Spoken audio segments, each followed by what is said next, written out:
Janine at Jericho, sobrang tamis ng pagmamahalan at lambingan. Lot-lot, kinilig din.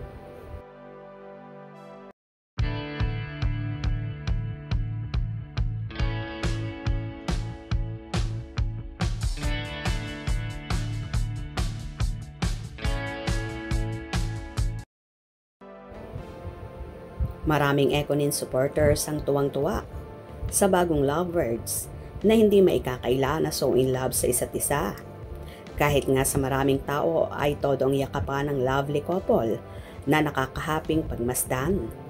Naganap ang lahat ng ito nang tumanggap sila ng award mula sa 53rd Guillermo Box Office Entertainment Awards. Nasungkit kasi ni Janine ang Best Supporting Actress of the Year for TV at Primetime TV Drama Actor naman ang nakamit ni Jericho sa serye nilang Patok na Patok ang Lavender Fields. Samantala, nasungkit naman ng Lavender Fields ang Best Ensembles TV Series. Bukod pa dito, si Jody Santa Maria naman ang nakasungkit ng Best Drama Actress of the Year for TV para rin sa Lavender Fields serye. Anyway, simula nang dumating si Janine sa upuan ng naturang parangal, ay sinalubong na agad siya ng halik ni Eko kung saan pati mga katabi nila at tao sa lugar ay tila kilig na kilig sa kanila. At di maiwasang tingnan ang Ekonin. Mapapasabi ka na lang talaga na sana all sa sweetness ng Ekonin na nakaka-inlove pagmasdan. Si Janine panay din ang hilig sa shoulder ni Eko na lalong ikinatili ng kanilang mga supporters.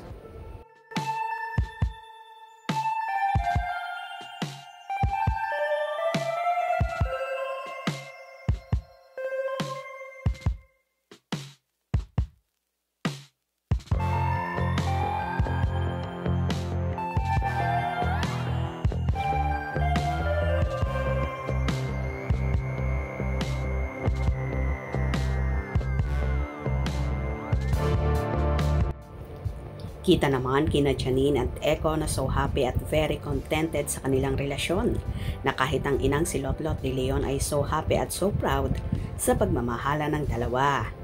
Grabe din ang ginawang pag-alalay ni Eko kay Lotlot nang sabay-sabay silang umakyat ng stage para tumanggap ng nasabing award.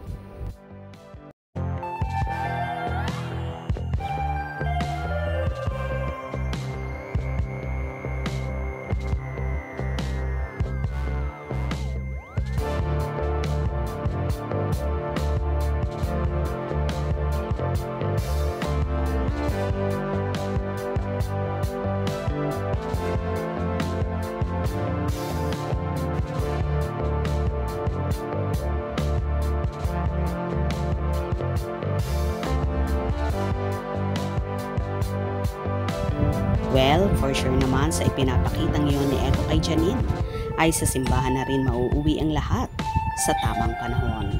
Kaya abang-abang tayo sa maiinit na ganap sa perfect couple na kinaiinggitan ng lahat. Kung nagustuhan nyo ang video na ito, comment down below.